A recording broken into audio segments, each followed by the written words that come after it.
देखिए, बड़ी खबर मिडिल ईस्ट से। अब्राहम लिंकन यानी अमेरिका का एयरक्राफ्ट कैरियर अब आ गया है व्लादिमीर पुतिन के निशाने पर। बिल्कुल ठीक सुना आपने, पुतिन ने अब्राहम लिंकन को लेकर सीधा अमेरिका को वार्निंग दे दी है। देखिए, पिछले 24 घंटे में इस तरह की खबरें आई कि अमेरिका ने अपनी जंग की तैयारी पूरी कर ली है ईरान के खिलाफ। जो एयरक्राफ्ट कैरियर है वो पहुंच चुका है, ओमान की खाड़ी में है, फारस की खाड़ी के करीब, ईरान के बिल्कुल करीब। और जितने फाइटर जेट्स हैं जॉर्डन में, कतर में, कुवैत में, वो सब अपनी लोकेशन पर पहुंच चुके हैं और किसी भी पल अमेरिका हमला कर सकता है। इस तरह की खबरें आने लगी। इसी बीच पुतिन की तरफ से एक बयान आया, रूस के विदेश मंत्री की तरफ से बयान आया और उन्होंने पुतिन का संदेश अमेरिका तक पहुंचा दिया। और वो क्या है संदेश, क्या बड़ी बातें कही पुतिन ने? देखिए, पहली बात तो यह बताई गई कि अब्राहम लिंकन के पहुंचने से पुतिन सख्त नाराज हैं, बेहद नाराज हैं। और उन्होंने डोनाल्ड ट्रंप तक ये बात साफ साफ पहुंचा दी है कि देखिए, अगर आप हमला करते हैं, पहला जो संदेश उनका कि आप ईरान को अकेला मत समझिए। भले आपने ईरान को घेर लिया हो, आपने एयरक्राफ्ट कैरियर भेज दिया, तमाम F-35 जेट्स पहुंच चुके हैं, सबमरीन पहुंच चुकी हैं, शिप्स पहुंच चुके हैं, लेकिन ईरान को अकेला समझने की गलती मत कीजिएगा। रूस मजबूती के साथ ईरान के साथ खड़ा है। यह पहला संदेश पुतिन ने दिया है डोनाल्ड ट्रंप को, और सीधा संदेश दिया।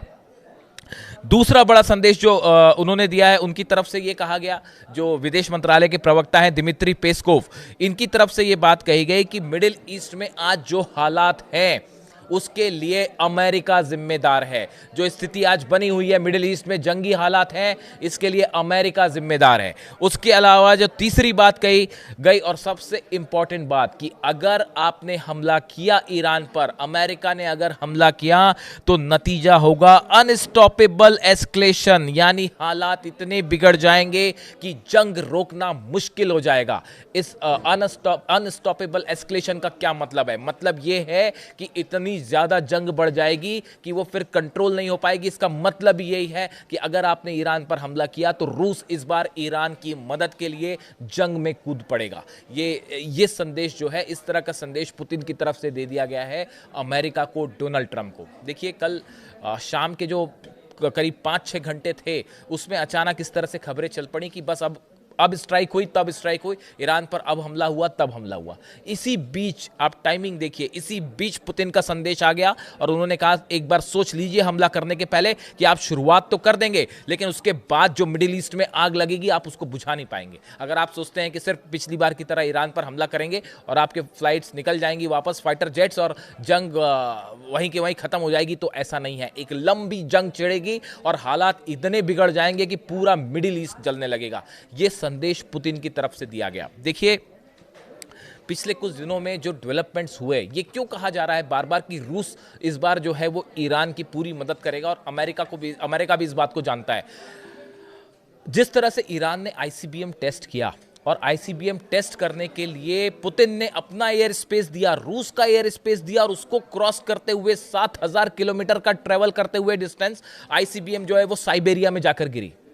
कौन सा आपने ऐसा पहला एग्जाम्पल देखा है जिसमें बताइए कि कोई एक देश एक दूसरे देश के मिसाइल को, वो भी ये कह रहा है कि पहला मिसाइल टेस्ट है, इस पर मैं अलग से वीडियो करूंगा। एक जो है, कौन सा देश किसी दूसरे देश की मिसाइल को टेस्ट करने के लिए अपनी टेरिटरी, अपना एयर स्पेस देगा? पूरे कॉन्फिडेंस के साथ रूस ने ये एयर स्पेस दिया। बताया जाता है कि ये पहला संदेश था जो पुतिन ने डोनाल्ड ट्रंप को सीधा सीधा दिया, और वो भी आईसीबीएम टेस्ट में ईरान की मदद करके, ईरान के टेस्ट में मदद करके। ये संदेश था साफ कि इस बार मिसाइल की रेंज में वॉशिंगटन और न्यूयॉर्क भी होंगे। ये मत समझिए कि आप ईरान पर हमला करेंगे और ईरान जो है वो, आप उसको वो वाला ईरान मत समझिए कि 2000 और 2500 की रेंज वाला ईरान है। ये नया ईरान है जिसकी स्ट्राइकिंग रेंज 10,000 किलोमीटर से ज्यादा है, और वो अमेरिका की मेनलैंड तक हमला कर सकता है।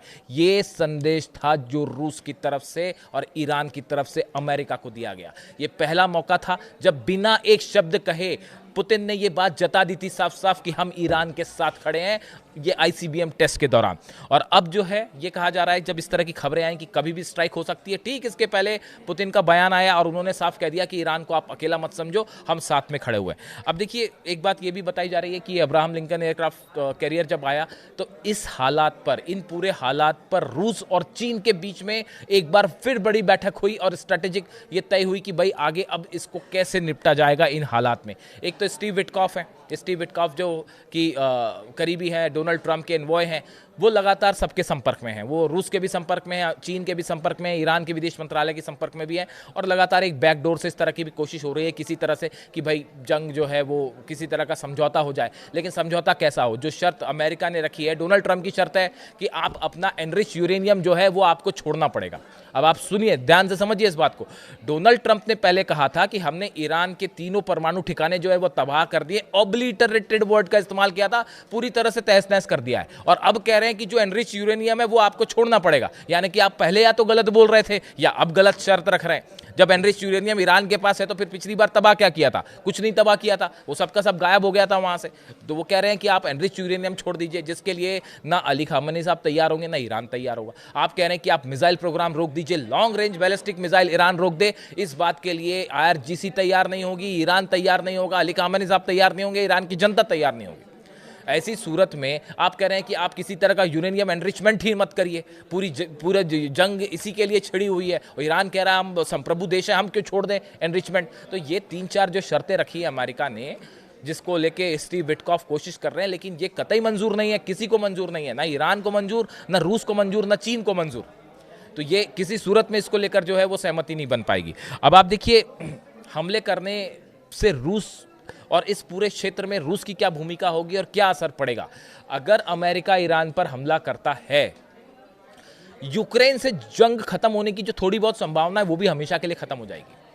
जो यूरोप और रूस के बीच में एक प्रकार से जो जंग छिड़ी हुई है यूक्रेन और रूस के बीच में, और लगातार कोशिश कर रहे हैं डोनाल्ड ट्रंप की किसी तरह से ये समझौता हो जाए। अगर ईरान पर हमला किया तो इसका मतलब है वो यूक्रेन के साथ सीज फायर की जो थोड़ी बहुत संभावना है वो भी हमेशा के लिए खत्म हो जाएगी। बात नंबर 1। बात नंबर 2, ईरान को हारने नहीं देगा ये रूस, ये भी तय बात है। अगर ऐसी हालत, पहली बात तो कभी होएगी नहीं, क्योंकि ईरान ने इस बार इतनी ज़बरदस्त तैयारी करी है, हर एक कदम पर आगे है। उस पर हम अलग से फिर कभी चर्चा कर लेंगे। लेकिन अगर आप शॉर्ट में ही सुनना चाहें तो ये अब्राहम लिंकन को लेकर 4 स्तर की, 4 लेवल की तैयारी जो है, 4 फोल्ड तैयारी बताई जा रही है ईरान की। एंटी शिप मिसाइल्स तैनात कर दी गई हैं फारस की खाड़ी में, जिसमें बड़ी मदद चीन और रूस ने अपनी मिसाइल्स देकर भी करी हैं। जो कार्गो शिप्स आए और कार्गो प्लेन्स पहुंचे तेहरान, वो क्या लेके आए थे, उसको लेकर कहा जा रहा है कि एंटी शिप मिसाइल्स जो है पूरी फारस की खाड़ी में ईरान ने तैनात कर दी है।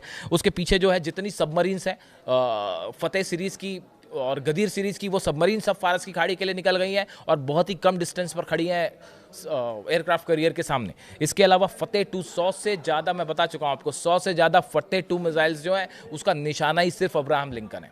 और चौथे नंबर पे बताया जा रहा है कि सैकड़ों ड्रोन तैयार हैं शायद, और वो हमला करने की पूरी स्ट्रैटेजी तैयार है। 4 फोल्ड जो है रणनीति ईरान ने तैयार कर रखी है, और पीछे से मदद कर रहे हैं सैटेलाइट रूस और चाइना के। और इतना ही नहीं, इंटरनेट सर्विस भी प्रोवाइड कर रहे हैं, वो उसमें भी अलग मदद कर रहे हैं। यानी इतना आसान नहीं है जैमिंग करना भी अमेरिका के लिए, जैसा वेनेजुएला में हो गया था। उसके बाद आप ये देखिए कि अगला जो बड़ा पॉइंट है कि अगर जंग हुई और रूस मदद करता है तो जंग लंबी चलेगी। ऐसा नहीं होगा कि वो F-2 बॉम्बर्स आए, 3 जगह बम गिराए और निकल लिए। इस बार ऐसा नहीं होगा। अगर आपने हमला किया तो फिर आप लंबी जंग के लिए तैयार रहिए, जैसे इराक में हुआ, जैसे अफगानिस्तान में हुआ, जैसे वियतनाम में हुआ। और तीनों जगह क्या नतीजे हुए पूरी दुनिया जानती है।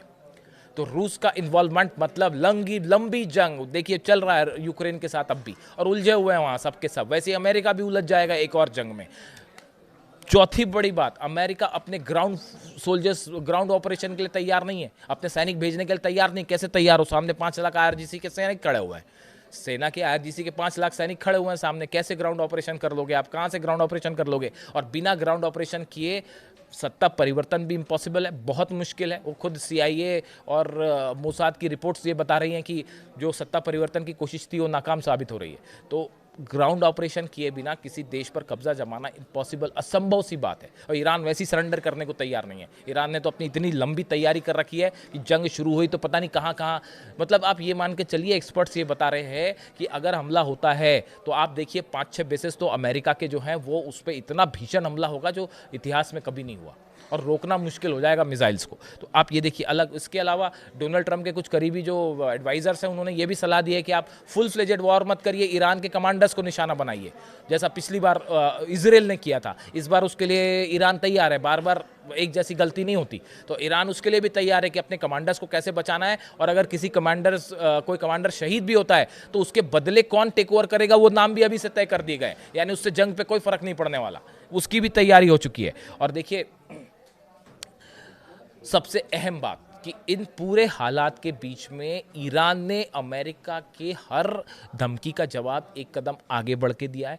अपनी सेना के स्तर पर जवाब दिया, मिसाइल्स के स्तर पर जवाब दिया है, डिफेंस सिस्टम के स्तर पर जवाब दिया है, आईसीबीएम के स्तर पर जवाब दिया है, यानी एक कदम अमेरिका से ज़्यादा एग्रेसिव रहा है ईरान, जिसके चलते ये संभावना अगर अमेरिका हमला करता है और ऐसे में रूस और पुतिन का जो संदेश है कि ईरान को आप अकेला मत समझिए, ये डोनाल्ड ट्रंप को सीधा सीधा संदेश है कि अगर आप इसको आप वेनेजुएला समझने की गलती मत करिए, और अगर आपने यहाँ ऑपरेशन किया तो एक लंबी जंग होगी जिसमें पूरा मिडिल ईस्ट झुलसेगा। ऐसा नहीं है कि सिर्फ ईरान झुलसेगा, उसकी आँच सऊदी अरब तक भी जाएगी, कतर तक भी जाएगी, बहरीन तक जाएगी, कुवैत तक जाएगी, इराक तक जाएगी, सीरिया तक जाएगी। और इसराइल का जो होगा वो, हम तो इसराइल की बात ही नहीं कर रहे, अभी जंग जो है वो ईरान और अमेरिका के बीच चल रही है।